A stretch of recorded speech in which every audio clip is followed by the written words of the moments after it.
If your second toe is longer than your big toe, stop for a moment and imagine that small, plain difference as a map. Not a promise or a diagnosis, not a horoscope or a tagline, just a mark, like a compass etched into your body by whatever mystery stitched you together. For some traditions, this little quirk has a name, Morton's toe, and for others, it's an oddity you barely notice. Tonight, look at it instead as a symbol, a visible echo of an invisible call. If that second toe reaches out before the hallux, consider whether your life has been quietly oriented toward leadership, toward responsibilities you did not choose in a moment, but accepted long before you could remember. Consider, too, that with that reach comes a kind of karma not of punishment, but of consequence and stewardship. Gifts demand stewardship. Influence draws return. That is the frame we will hold as we move through a strange but steady orchard of evidence gathered by a man who spent his life listening while others slept. Edgar Cayce, the name many of you know, made a career of waking while he was asleep. He called himself a humble servant. Others called him the sleeping prophet. In a trance, he described visitations to records of lives, to what he and his students called the Akashic, or Akashic records, to a luminous register where a soul's thread is visible. He did not write scripture, and he did not place himself above the Bible. He was, by his own account, trying to understand the larger architecture of soul life, of gift and obligation. In those readings, he cataloged patterns, dream types that recur across souls, images that arrive like downloads, and a theology of the afterlife that insisted on accountability, not condemnation. Whether you accept his metaphysical premises or not, the patterns he described offer a coherent way to think about what it means to be given power, to be asked in small and enormous ways to lead. Let me be absolutely clear. I am not saying that Edgar Cayce ever wrote that a longer second toe literally means you will lead nations or heal the sick. He did not. This toe image is a contemporary symbolic lens, a way to bridge a simple, visible sign with the deeper, often invisible signs Cayce traced in sleep. Recurring dream motifs, soul memory, and a life's recurring thrust. Use the image as an interpretive test. If the physical or psychic life you live is marked by a reaching second toe, by a habitual step forward, do you recognize the accompanying ledger? Do you understand the responsibilities fastened to the gift? Cayce identified 7 kinds of dreams that, when they appear persistently across a life, often point to capacities and callings larger than personal preference. I want to walk through each of those dream types, not as a parlor trick or a fortune-telling game, but as diagnostic tools, symptoms of a soul's habitual orientation toward certain forms of service. For each, I will tell you, briefly, of a person who appeared in Cayce's files, a case that reads like an index finger pointing at a pattern. I will then translate the dream into a leadership implication, what that gift tends to demand of someone who would take responsibility without abusing it. If any of this resonates as you listen, if an old dream rises in your memory or you glance down and notice your own second toe reaching forward, leave a note in the comments about your most persistent dream. Your story may be the island someone else needs to find. The first dream type is the flying dream. Not the airy fantasy of casual levitation, but an experience of extended elevation. You move without the body's normal constraints. You traverse landscapes in impossible ways. You pass through boundaries that normally hold you. In the Cayce records, flying dreams were not simply fantasies of freedom. They were an indicator of a consciousness that can conceptualize beyond the immediate, that sees systems where others see only walls. The photograph of this dream is a visionary, a person who can map futures, imagine new structures, and rally people around what does not yet exist. In the files that follow Cayce's voice, a woman named Margaret appears again and again with such dreams.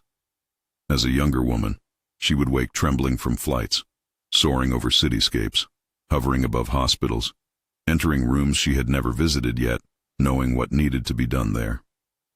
Over years, those images resolved into practice. She became, in her community, the person who could speak of things to come, new programs, methods of healing, institutions that did not yet exist. People called her visionary. Others, more suspicious, called her impractical. What these dreams gave Margaret was an orientation toward leadership that was integrative and projective. She could hold, in her mind, a future state and begin to shepherd present actions toward it. The leadership karma that follows a flying dream is straightforward and sharp. Vision without grounding easily becomes hubris. A visionary can persuade a crowd, but if persuasion is not married to humility, the gift becomes a tool of influence rather than a means of service. Cayce's counsel in such cases, echoed across his readings, was that vision must be tested by community, by prayerful discernment, by the slow work of improvisation inside obedience. To lead from the skies, then, requires a tether to the ground, relationships that correct, mentors that admonish, practices that return the visionary to empathy. The second toe may point forward, but the foot still needs to be rooted. The second dream type centers on water, rivers, oceans, bathing scenes, floods, sometimes simple images of cleansing. Water in Cayce's symbol sense is no mere weather report. It signals healing currents, emotional depth, an ability to enter other people's pain and transmute it. James Thompson is an exemplar case. James's dreams always carried water. He found himself repeatedly beside springs.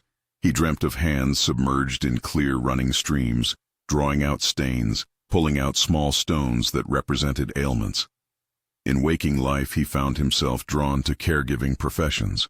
Patients trusted him with their stories in a way they did not with others. His leadership bent was caretaking.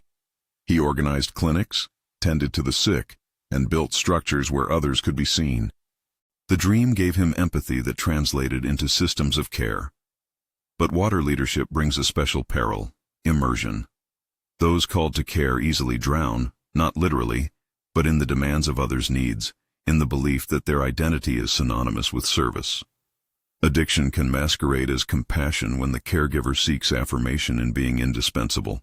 Cayce's readings framed addiction often as a symptom of disconnection, of a soul out of alignment, and the remedy he offered was the same applied to leaders of healing: surrender, accountability, and a rebuilt life of small, steady practices that refocus the self toward the other without losing the self entirely. If your second toe points you toward water work, then accept the responsibility to keep your own waters clarified and bounded. The third dream type is ancient civilization dreams, visions of deserts and ruins, oceans where cities once stood, tools of strange metallurgy, faces bearing tattoos no present culture recognizes. David Kahn's files contain persistent memories of another shore. He dreamed of bronzed plazas and of machinery whose design his waking mind could not replicate. Those images, Cayce suggested, are indicators of skills carried across lifetimes, talents developed in earlier epochs and brought forward for modern deployment. In Cayce's oral world, many of these dreams were linked to Atlantis, a civilization he described as technologically sophisticated and spiritually fractured. A person who dreams of ancient cities may have a practical edge, technical savvy, an intuitive capacity for rebuilding complex systems, an ability to wield knowledge across domains. Leadership karma attached to this dream is heavy, because knowledge without moral calibration becomes power without conscience. If your soul remembers the architecture of machines and systems, you may be entrusted in this life with initiatives that shape entire communities, industries, technologies, infrastructures. The line Cayce drew was clear: skill is not sinless. The weight placed on such leaders is the mastering of intention. Are you wielding ancestral skill to heal and restore, or to reconstruct the same old patterns that once led to collapse?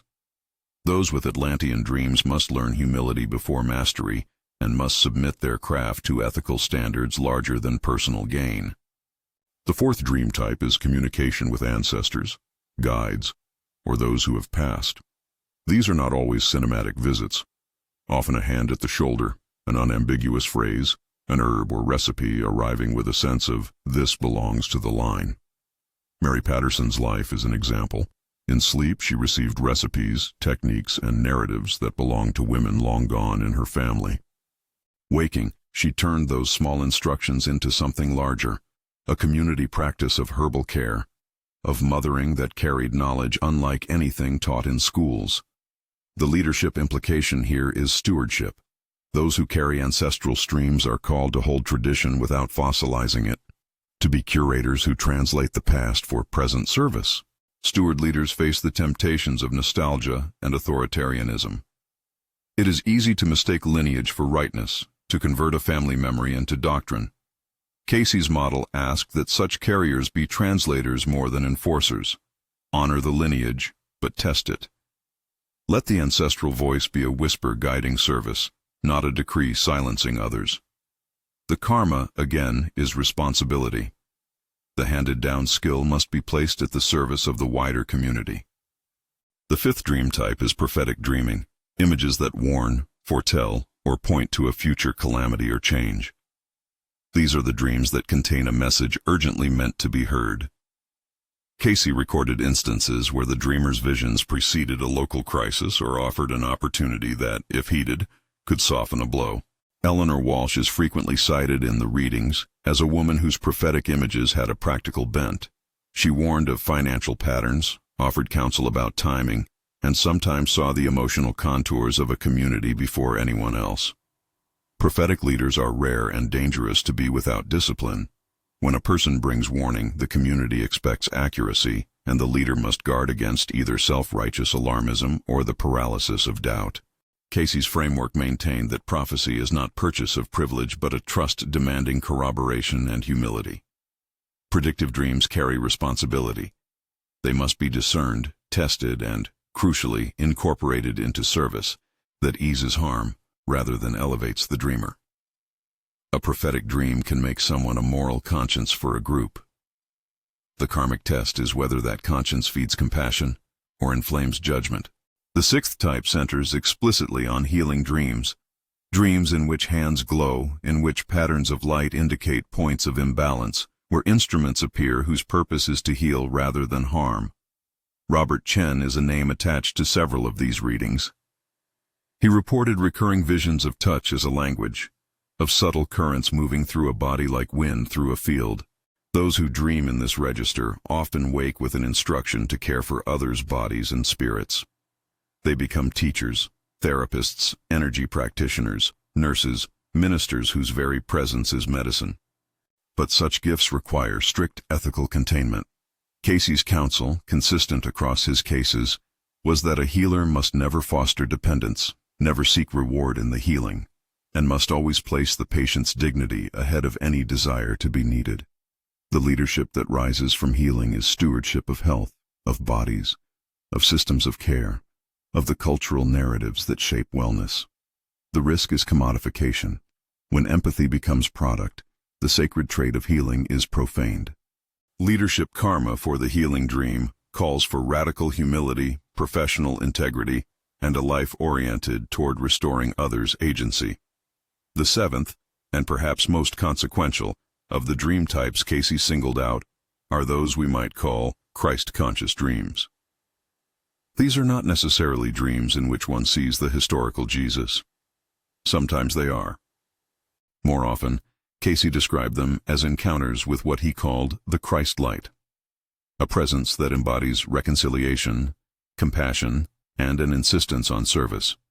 Martha Johnson, in the Cayce records, reported dreams that returned specific instructions about the nature of spiritual teaching, to love, to forgive, to serve without calculating returns. These dreams often reorient a person toward spiritual teaching or ministries that foreground unity over division. Leadership emerging from Christ-conscious dreams carries the imperatives of sacrificial service and inner transformation. Cayce's language about Christ consciousness must be handled carefully. It is his interpretive framework, a way of describing a state of alignment with divine will. It is not, in Cayce's usage, intended to replace scriptural doctrine, but to expand a spiritual vocabulary. For those who find their dreams moving in that direction, the leadership test is spiritual authenticity rather than popularity. Whether their teaching knits humility into action, whether their proclamation results in concrete service to the poor and marginalized, whether their authority becomes the scaffolding for others' flourishing rather than an ascent for themselves. Across all 7 dream types, a certain pattern emerges. Gifts arrive in sleep and in symbol. They show where a person's energies cohere. They sometimes repeat across lives. And they almost always carry a charge, to do something with what is received. Edgar Cayce's readings emphasize that gifts were given not to elevate the recipient, but to provide service. Here is where the toe metaphor re-enters. A longer second toe is not a crown, it is a pointer. It points ahead to tasks, to people, to institutions that will need a steady hand. All these cases suggest a common anthropology. Souls come primed with capacities and with a ledger that balances talent against accountability. That ledger is not punitive, it is educational. Cayce offered the image of life review in which souls see their actions mirrored back to them, not primarily to condemn, but to teach recognition. Imagine a mirror that shows not merely what you did, but how those actions landed in the hearts of others. Leadership shows up in that mirror with a louder echo. A leader's decisions are amplified. Small omissions become ripples with wider consequences. The afterlife, in Cayce's telling, is less a courtroom than a classroom with a mirror mounted on every wall. The mirror asks, did you use what you were given as a gift for service, or as a badge of possession? This brings us to a principle that binds the dream cases together. Vibration. Cayce repeatedly framed spiritual reception as a matter of frequency, vibration that aligns with truth, with the Christ light, or with discordant attachments. Ask and receive in this model is less transactional and more vibrational. To receive guidance, one must be attuned. Practices such as meditation, prayer, and disciplined study act as tuning forks. Those are the practical means Cayce recommended for cultivating gifts. Keep a record of dreams, create a daily attunement practice, enter service, and remain ethically disciplined. For leaders, these are not optional extras. They are the maintenance rituals of stewardship. Without them, gifts rust and intentions warp. Now pause with me on the image of the foot. The longer second toe is not simply an anatomical variation. In our symbolic economy, it is a continual reminder that the future can require forward movement. You may find yourself taking steps you did not plan, becoming the person everyone looks toward in a crisis, the hand that organizes, the voice that clarifies.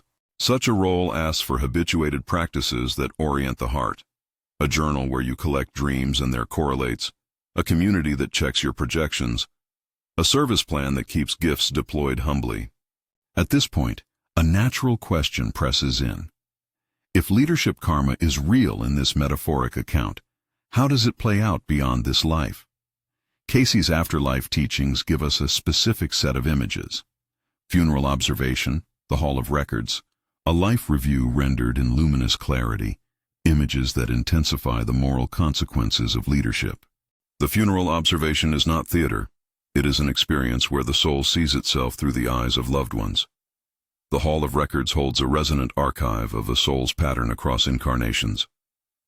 For the leader, this is not merely admonition, it is a reckoning. Every stewardship leaves a vibration. Institutions built without care produce echoes that linger. Policies enacted without compassion reproduce harm long after one's voice is silent. Consider the story of a leader, unnamed in our immediate files but composite from many Cayce narratives, who rose quickly in a mid-century organization. He was brilliant. His early dreams suggested a capacity to manage complex systems, and he rebuilt departments with elegant efficiency. At the funeral observation, he experienced two images repeatedly. First, the efficiency that had produced profit. Second, the silent conditions of those who had been marginalized by the decisions he took for expediency. In the life review, the mirror did not only show outcomes, it showed the slow accumulation of choices that had hardened into structures. The charge this composite leader carried was not retribution but recognition. The afterlife experience offered the energies for correction, not punishment. He had, in Cayce's terms, the chance to realign by seeing how his choices landed.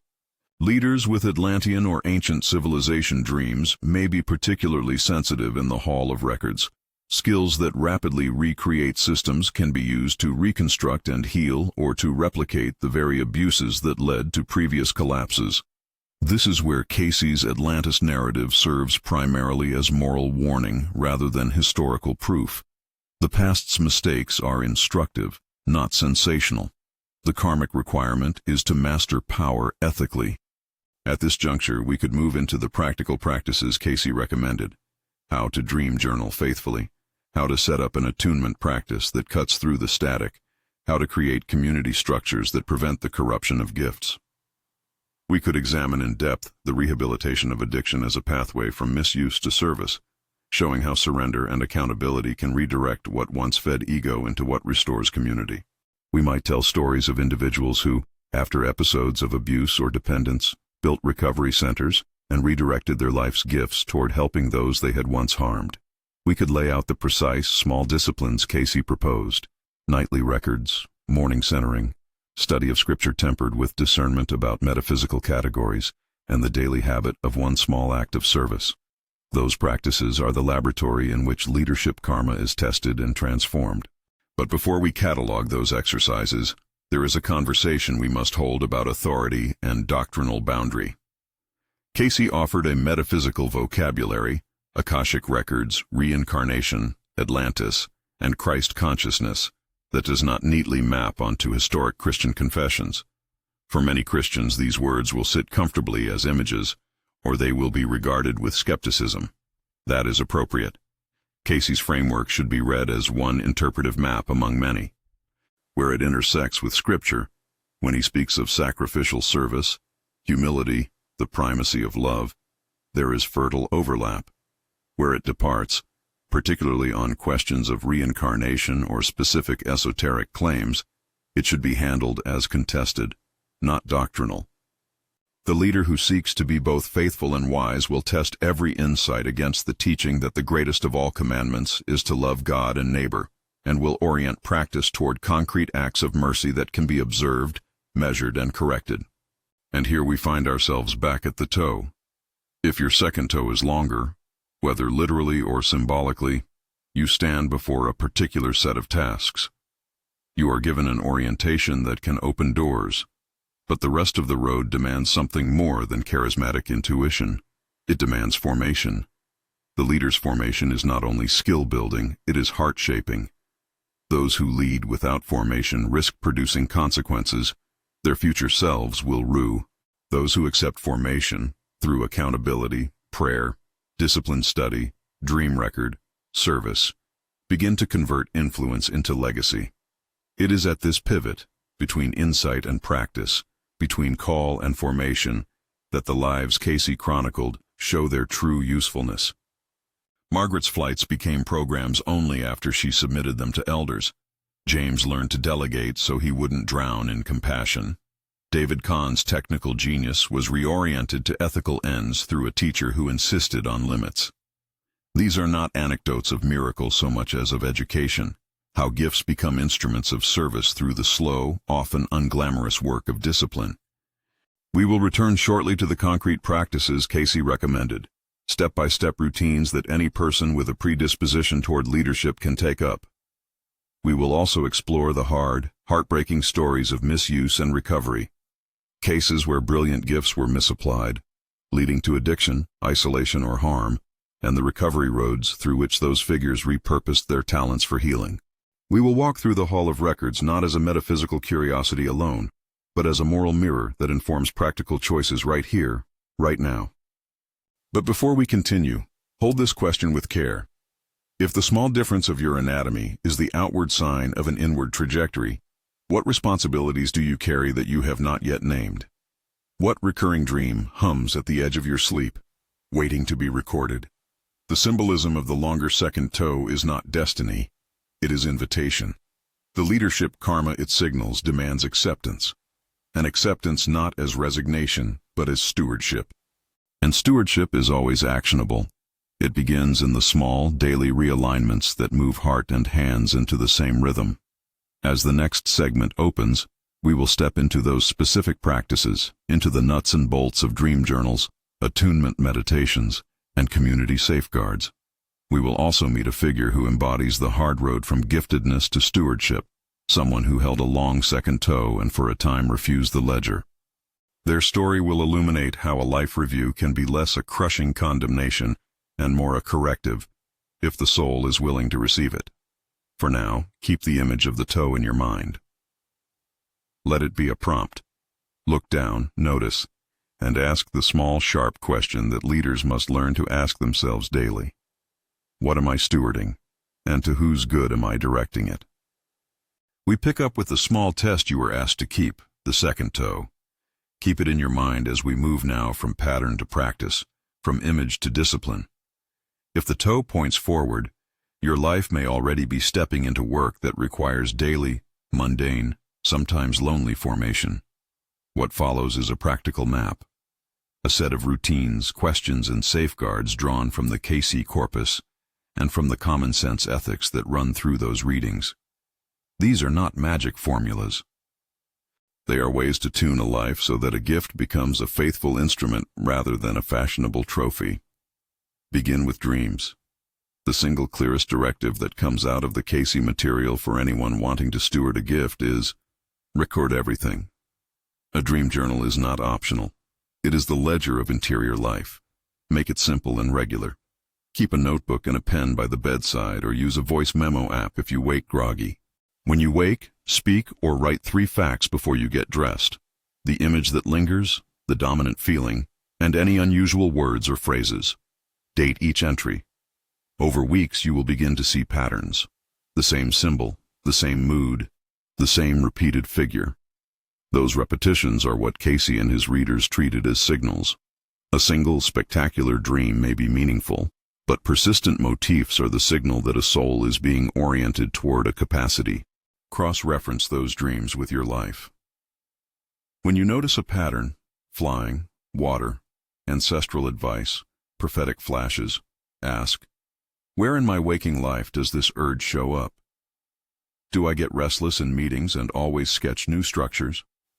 Do people naturally confide health concerns to me? Do I feel compelled to tell someone a hard truth? A dream journal becomes more valuable when you map images to acts. Use a simple table. Date, image, waking correlate, prompt for action.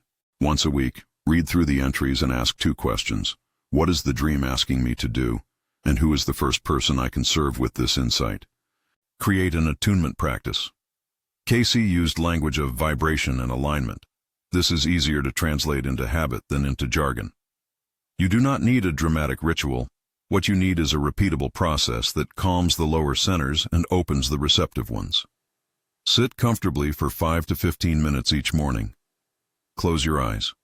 Breathe slowly and deliberately. Imagine a column of light.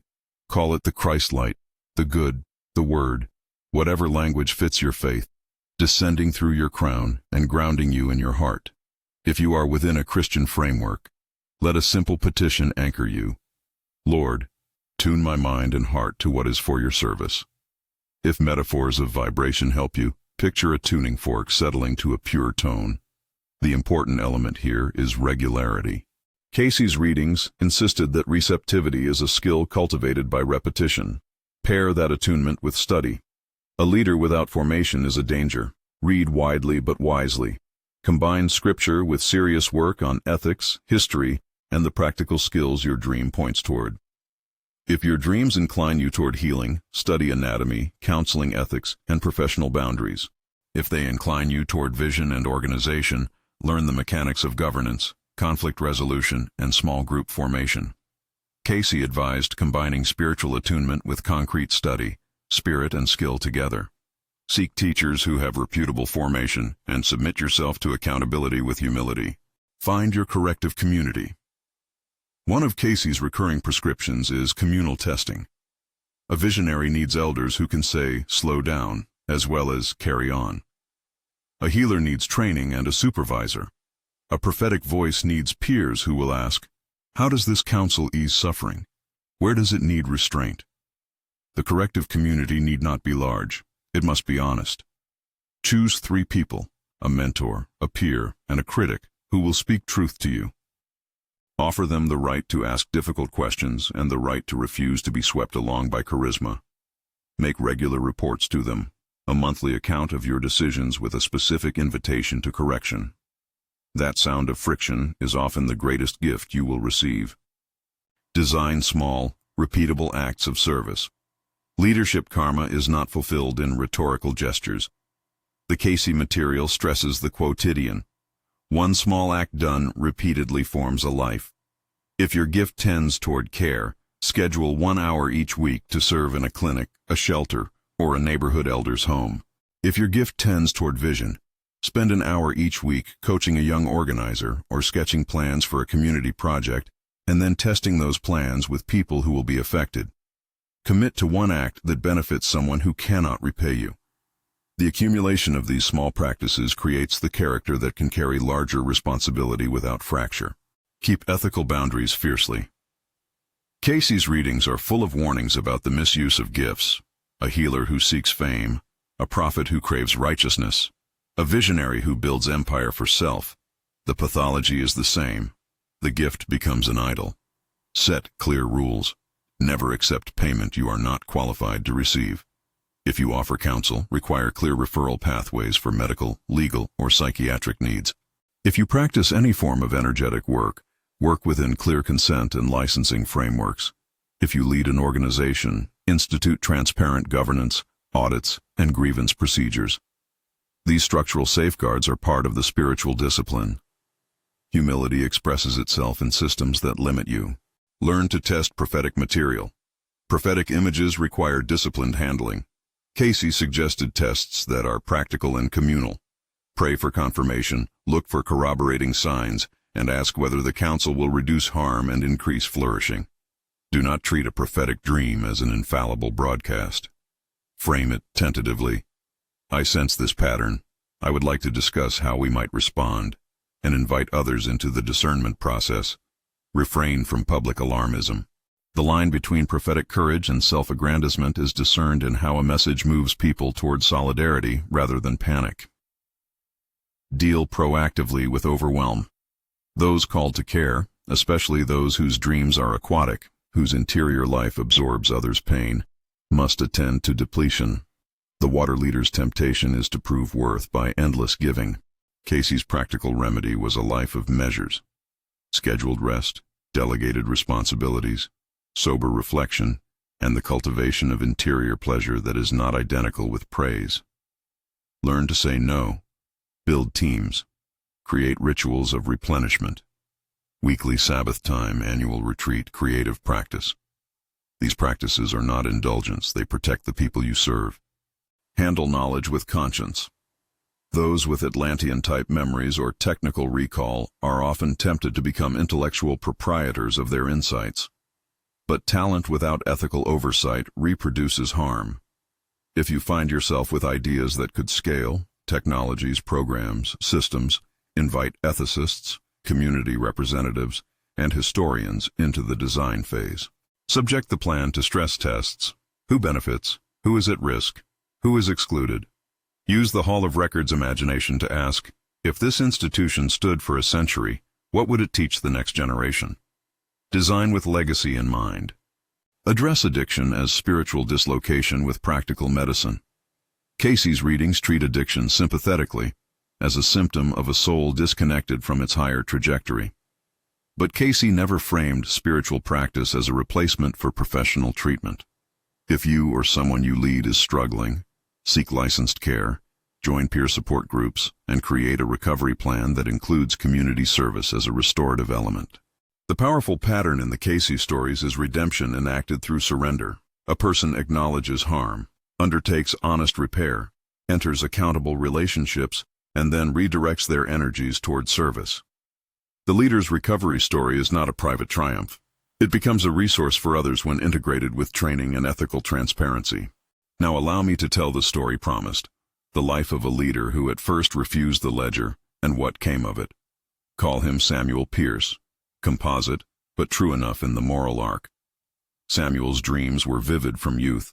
Maps of railways and planning grids rolled through his sleep. He dreamed of engines and organizational charts as if they were living things. He had what David Kahn's files would recognize, an inherited knack for systems and structures. By 30, he was building institutions, efficient, sleek, admired. His second toe, whether literal or metaphorical, often pointed him toward a new project. At first the world rewarded Samuel. He rose quickly. Boards praised his capacity to consolidate resources. But Samuel had a private confession he avoided. He loved the smoothness of a solved problem more than he loved the people who lived within those solutions. His victories made life easier for many, but at a hidden cost. Decisions excused shortcuts that left margins frayed. A whistleblower from within his organization spoke of burned-out staff and of a culture that prized output over dignity. Samuel dismissed the complaint as resenting resistance. He doubled down. When Samuel died, old, honored, defended by a lifetime of performance, his life review was not a public shaming act. Cayce's descriptions suggest something far less theatrical. Samuel saw, with excruciating clarity, the faces of those who had been quietly harmed by expediency. He felt the heat of choices that had hardened into institutions. The Hall of Records did not convict him in a punitive way. It offered him a chance to see where his gifts had slipped from stewardship into ownership. He was given the experience of recognition, and recognition can be corrective. That experience could have been Samuel's final judgment. Instead, in a subsequent incarnation, one the records portray as quieter and humbler, he returned with a second toe bent, still pointing forward but with a new set of practices. He chose a small clinic instead of a corporate boardroom. He took on a mentor who had been a patient, committed to weekly supervision, and instituted policies that shared decision-making with the people affected by the clinic's work. The brilliance remained. The terror of his earlier life was that brilliance without formation had produced hidden harm. The later life shows what happens when formation follows insight. The same gifts become restoring service. Samuel's story is heavy in its lesson. The ledger is not a stick to punish, but a mirror that invites repair.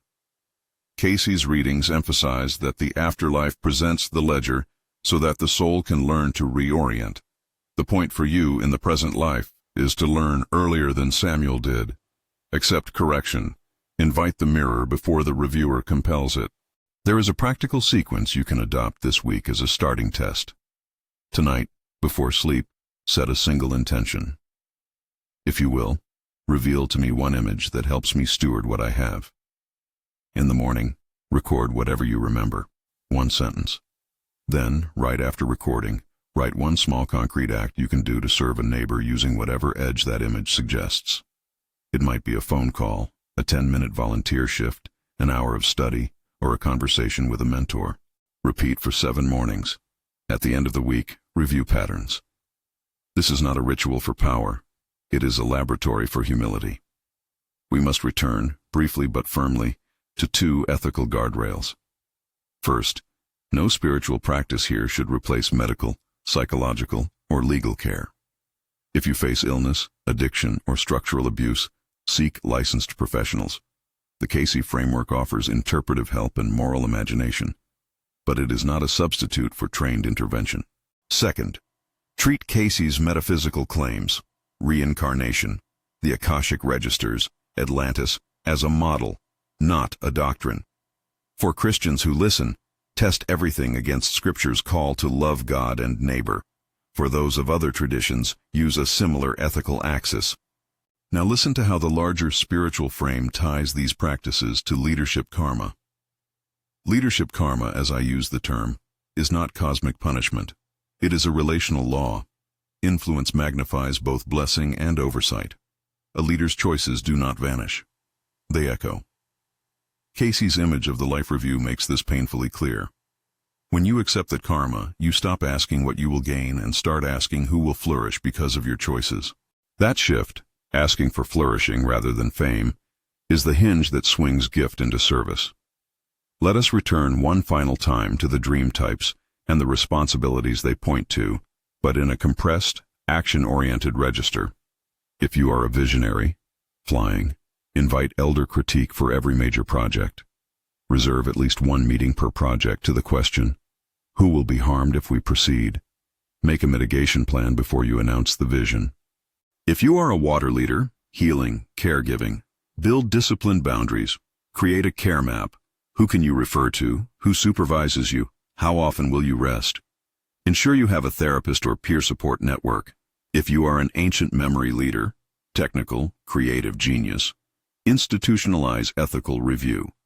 Put outside historians, ethicists, and community members on any team that deploys your designs.